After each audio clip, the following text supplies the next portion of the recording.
Olá, tudo bem com vocês? Especialmente vocês, torcedores e torcedoras do Vasco da Gama. Tudo bem? Olha só, este vídeo que eu estou fazendo para vocês aqui atende a inúmeros pedidos, gente. Foram quase 100 pedidos de torcedores do Vasco que me acionaram perguntando como é que seria, na verdade, o trabalho deste técnico no Gigante da Colina. Como é que seria a vida do Gigante a partir de então. O Gigante que agora tem aí um projeto em andamento, né? Volta para a primeira divisão depois de sofrer muito na segunda divisão. Voltou, inclusive, sendo muito Vasco no passado. Esperemos que, a partir de agora, gente, com a SAF e tudo mais, o Vasco seja um Vasco do presente para o futuro, né? Que aponte para o futuro, que sinalize para os seus torcedores e torcedoras que tudo vai ser diferente a partir de agora, né? A questão, uma das questões muito complicadas que o Vasco teve que viver na segunda divisão foi a questão do técnico. Os dirigentes, né? E aliás, o Jorge Salgado já está na hora de pegar o banquinho e sair de mansinho, né? Aprontaram demais, né? Não levaram muito a sério essa questão do técnico. Ficou um bom tempo, inclusive, ali sem técnico, né? Achando que estava tudo bem. E quando busca um técnico, busca, enfim, um profissional que vinha muito contestado, né? Que deixaram uma equipe na zona de rebaixamento. Realmente incompreensível o que aconteceu. Esperemos, como eu disse, que tudo a partir de agora seja diferente. Gente, eu não gosto muito de falar apontar um técnico para um clube quando esse técnico está empregado, assim como não gosto também de apontar técnicos, né, que podem ser interessantes para um clube quando existe um técnico trabalhando, legitimado pela torcida, pelos dirigentes, né. Então as pessoas às vezes, Josa, faz um vídeo sobre técnicos para o meu time e tal, só que tem um técnico ali, então eu não faço o vídeo, exceto em algumas situações muito específicas, né. Neste caso, eu estou falando do técnico Rony Pablo Vojvoda, que é o comandante do banco de reservas do Fortaleza. E por que eu estou fazendo esse vídeo aqui atendendo aos pedidos dos torcedores do Vasco? Né? Inclusive tem uma expectativa muito grande de que o Vasco também monte um elenco melhor a partir de 2023, né? Então é importante que o técnico saiba trabalhar muito bem a qualidade dos seus jogadores aí, porque vai ser um elenco provavelmente muito novo, né? Qualquer técnico vai ter trabalho, não vai ter facilidades para construir uma equipe do Vasco inicialmente, né? Então, por exemplo, isso já joga por terra o fato de que se chegasse um técnico brasileiro, não sei o quê. Gente, qualquer técnico vai ter muito problema com o Vasco agora para montar esse elenco, para tirar dos jogadores aquilo que eles têm de melhor. E neste caso, o Vojvoda, ele já tem algo aí de adaptação ao futebol brasileiro, ele também é um desses técnicos que conseguem extrair o melhor de cada um dos seus jogadores na medida do possível. Então, até em virtude disso, ele é um técnico muito indicável, sim, para o Vasco da Gama. E eu estou falando aqui do Vojvoda como um técnico que poderia ser interessante para o Vasco, em virtude de que lá no Fortaleza já contam com a saída dele, tá? Então, este é o ponto. Já contam com a saída dele, e tudo indica que os dirigentes do Leão já têm, inclusive, um plano B, já estejam, né, de olho no substituto do Vojvoda. Então, justamente por esse contexto do Fortaleza atual, e também por esse contexto de que o Vojvoda deve sair, e provavelmente o destino dele seja a Colina, então, e atendendo também aos pedidos dos vascaínos e vascaínas, eu estou fazendo esse vídeo aqui. Eu quero falar com vocês sobre, apresentar um pouco mais para vocês o Vojvoda, aquele Vojvoda que vocês talvez não conheçam tanto. É claro que muitos de vocês acham ele um técnico aparentemente interessante e tal, um bom técnico, um bom nome, mas foram poucos os torcedores que, de fato, viram muitos jogos do Fortaleza, né?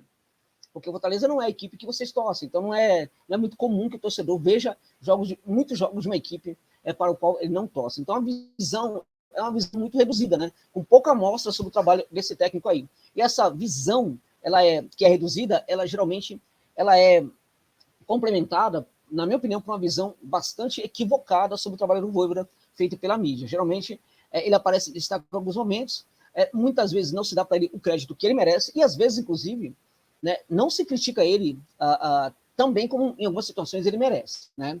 Então, que é aquele olhar, né, de longe, aquele olhar que não quer se aproximar e tal. Então, tem uma tendência a congelar ali as observações ali, uma observação de um momento específico e tal, e a partir daquela observação traça-se um perfil do que é o técnico. Então, na minha opinião, a mídia tradicional tem errado muito na avaliação do que é o técnico Juan Pablo Vojvoda, né? Bom, por que eu tô falando com vocês do Vojvoda e posso falar para vocês do Vojvoda? Não é porque eu acompanho ele apenas na trajetória dele aqui no futebol brasileiro, não. Eu acompanho ele desde o primeiro trabalho dele como técnico. Desde quando ele surgiu como técnico de futebol, eu tenho acompanhado o trabalho dele em todos os clubes por onde ele passou, né? E eu fazia isso, inclusive, porque não somente eu acompanho muitos técnicos argentinos, mas, sobretudo, aqueles de linha bielcista, aqueles que nascem bielcistas, que têm uma maneira de olhar para o futebol muito diferente, né? Deixando claro, o Voivoda hoje já não é mais esse técnico clássico, bielcista clássico. Ele mudou muito, né? Ele tem algumas questões do bielcismo, digamos assim, no trabalho dele, como, por exemplo, a questão do compromisso. Ele jamais larga um clube no meio de temporada por dinheiro nenhum. Você pode oferecer 10 vezes a mais o salário que ele ganha, ele não vai deixar o clube que ele estiver dirigindo, só vai deixar se de fato ele for demitido, né? Então, isso é um ponto que tem tudo a ver com Bielsa. Agora, tem outras questões aí que já não tem muito a ver, não. Isto pode ser interessante em alguns aspectos e em outros não tem nenhum problema. Um técnico precisa ser bielcista para ser interessante, longe disso, né? Agora, o que ele não tem mais de bielcista que ele tinha? Ele era um técnico que gostava muito de trabalhar nas suas equipes com posse de bola. As suas equipes costumavam dominar muito os adversários. Ele criava uma equipe para ter a posse, para trabalhar quase o tempo inteiro no terço final do campo, né? Nisso ele mudou bastante. Hoje ele é um técnico muito pragmático, um técnico de visão de futebol, que cria modelos híbridos, né, que pode ser defensivo ou ofensivo, a depender do adversário. Então, por exemplo, o Fortaleza do Voivoda, ele se adapta muito à forma de jogar do seu adversário. Em alguns momentos, ele tenta bancar um tipo de jogo, mas isso geralmente não é sempre que ocorre, não, né? Na maior parte do tempo, a equipe tende a se adaptar. Agora, se ele deixou de ser um técnico que valoriza muito a posse de bola, isso não significa que a sua equipe não saiba jogar com posse de bola. O que ocorre é o seguinte, gente.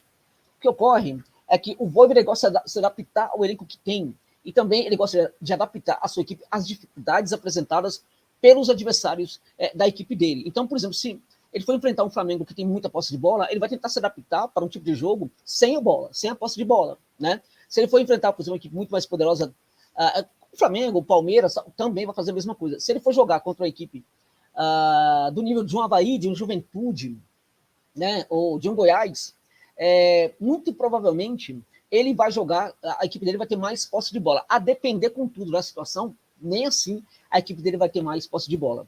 Então, se, por exemplo, se estiver jogando contra o Juventude lá em Caxias, é muito provável que a equipe dele tenha até menos posse de bola, porque aí também vai saber jogar também com o desespero da equipe local, também com as brechas que a equipe local vai deixar dentro de campo e assim por diante, né? Foi assim, inclusive, no jogo contra o Juventude lá em Caxias, foi assim também no jogo contra o Avaí lá na Ressacada, né? Então, ele é um técnico que adapta a sua equipe à questão, por exemplo, das dificuldades apresentadas pelo adversário.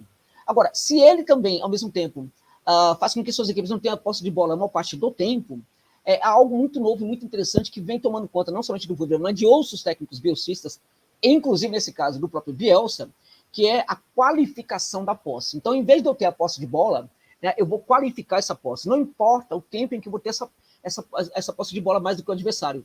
O mais importante, no caso, é que quando a minha equipe estiver com a posse de bola, ela saiba muito bem o que fazer. Então, é uma qualificação da posse.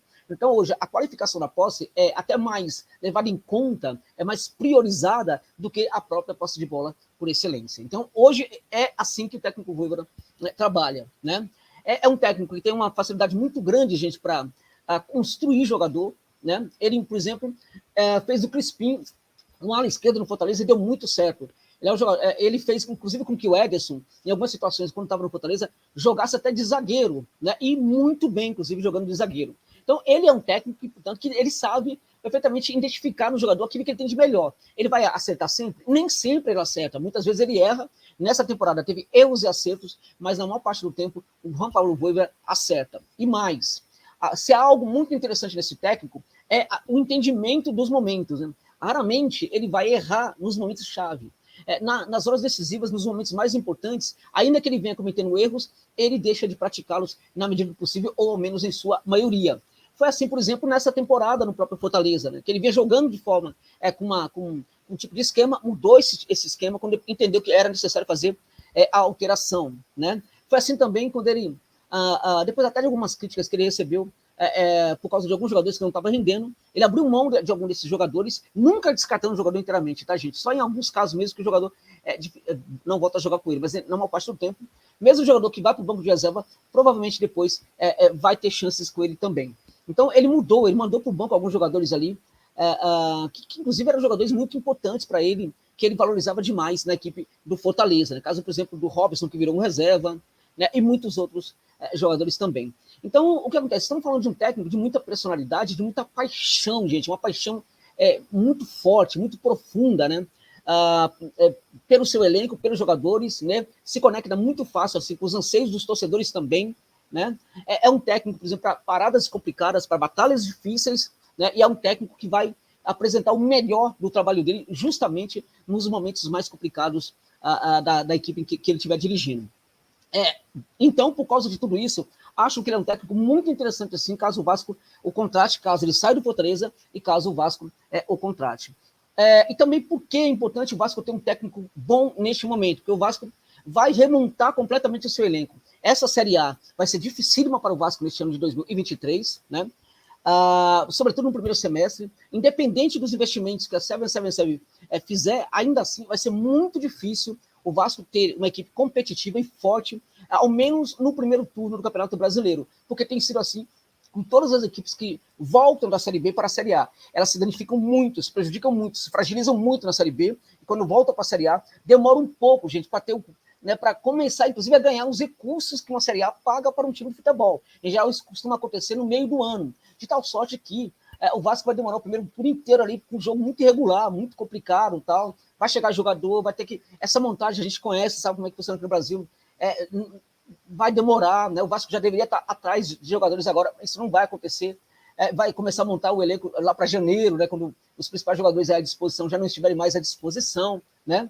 Então, vai contratar alguns, aí vai haver uma necessidade, um entendimento de que outros jogadores poderiam ter sido contratados. Então, na segunda leva de contratação do meio do ano, vai trazer outros jogadores, ou seja, vai ter muito problema. E até por causa disso, é muito importante que ao menos o técnico do Vasco seja um grande técnico, que seja o Vojvoda ou que seja um outro técnico. Agora, também não dá para o Vasco ficar especulando nomes como Vojvoda ou Daí Helman, né, Jardine e outros aí, porque eles são completamente diferentes. E isso até assusta um pouquinho, porque nos mostra que os dirigentes do Vasco talvez não sejam tão diferentes assim dos anteriores. Esperemos que seja apenas uma impressão neste momento. Né? Então, o Vojvoda é importante para o Fortaleza porque ele é um dos grandes técnicos que temos hoje no futebol da América do Sul. Muito pragmático.